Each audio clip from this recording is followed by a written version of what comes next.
नमस्कार, मी मेघना खाडीलकर. इंटरमिडिएटच्या परीक्षेच्या भूमितीच्या काही कृत्यांची आपण माहिती घेऊयात. गणित पाहूया.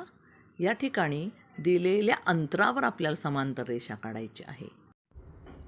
प्रथम गणितात दिलेल्या अंतरावर एक रेषा काढायची.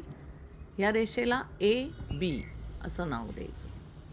मगाशी आपण P बिंदू घेतला, त्या ठिकाणी एक अंतरावर समांतर रेषा काढायची. आता आपल्याला दिलेलं अंतर आहे, त्यामुळे या AB रेषेवर P आणि Q हे दोन बिंदू घ्यायचे. सोयीस्कर अंतरावर त्या ठिकाणी लंब टाकणे ही क्रिया करायची. बघा कसं आहे, P बिंदूवरून या रेषेवरती दोन मार्क करून घ्यायचे.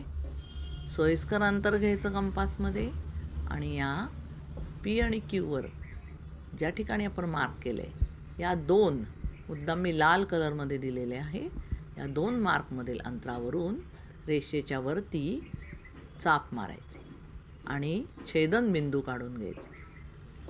पहा, P वरती पण दोन छेदनबिंदू आले आणि Q वरती सुद्धा स्टीलचं टोक या दोन लाल मार्कनी तयार करायचं. या छेदनबिंदूंमधून आपल्याला P आणि Q या दोन लंब रेषा मिळणार आहे. लंब टाकणे आपण एलिमेंटरीला शिकलो आहोत. आता ही लंब टाकलेली जी रेषा आहे त्याच्यावर गणितात दिलेलं अंतर जे 4 सेंटीमीटर आहे तेवढं कंपासमध्ये घ्यायचं आणि P वरून 4 सेंटीमीटरवर चाप मारायचा. तसंच Q वरून 4 सेंटीमीटर चाप मारायचा.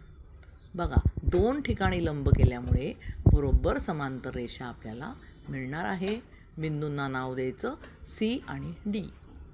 आता A आणि B रेषेला समांतर CD रेषा तयार झाली दिलेल्या अंतरावर, म्हणजे 4 सेंटीमीटर अंतरावर.